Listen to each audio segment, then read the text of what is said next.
Hi guys, welcome to market express. நம்ம ஐடிசிக்கு என்ன தாங்க ஆச்சு?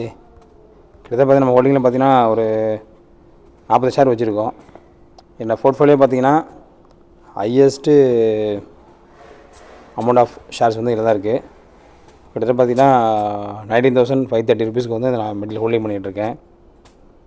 ஜாயின் பண்ணி தான் ஸ்டார்ட் பண்ண ஆரம்பித்தேன் என்னோடய ஹோல்டிங்கை. இன்னி வரைக்கும் பார்த்தீங்கன்னா ஒரு லாஸ்ட்லேயே தான் போயிட்டுருக்கு. இது நமக்கு லாஸ்ட் மேக்கிங் கம்பெனியாக போய்டுமான்னு ஒரு டவுட் இருந்துகிட்டே இருந்துச்சு. இந்த லாஸ்ட்டு 1 இயர் எடுத்திங்க அப்படின்னா ஒரு நல்ல பூம் இருந்துச்சு. திரும்பி ஸ்டார்ட் ஆகிடுச்சு உங்களுக்கு. திரும்பியும் க்ளோசிங் ஆகும்போது பார்த்தீங்கன்னா 425 க்ளோஸ் ஆகிருக்கு உங்களுக்கு. இப்போது என்னை பொறுத்தளவு ஸ்டாக் வாங்கலாமா வருது, கண்டிப்பாக நீங்கள் வாங்கலாம். ஏன் அப்படின்னா இவங்க எஃப்எம்ஜிசியில் கண்டிப்பாக உள்ளே வருவாங்க.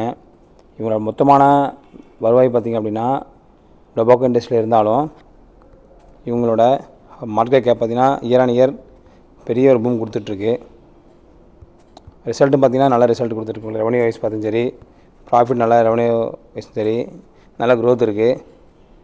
2022 எடுத்திங்க பார்த்தீங்கன்னா 15,000 தான் இருந்துச்சு உங்களுக்கு க்ரோஸில். இப்போ 19 க்ரோஸ் இவங்களோட ப்ராஃபிட் பண்ணிகிட்ருக்காங்க. அதுமாதிரி பார்த்திங்கன்னா லாஸ்ட்டு குவார்ட்டர் கூட பார்த்திங்கன்னா நல்ல ரிசல்ட் இருக்குது உங்கள்கிட்ட. December quarter பார்ப்போங்க.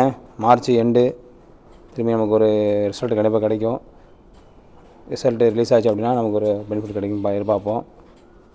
இப்போது நல்ல வேல்யூ ட்ரேட் ஆகிட்டுருக்கு. கண்டிப்பாக இந்த ஸ்டாக்கை நீங்கள் பர்ச்சேஸ் பண்ணலாம். பட்டு நல்ல அட்வைசரி கேட்டு இந்த ஸ்டாக்கை நீங்கள் பர்ச்சேஸ் பண்ணுங்கள், பெனிஃபிட் பண்ணுங்கள். தேங்க்யூ மக்களே, தேங்க்யூ வெரி மச்.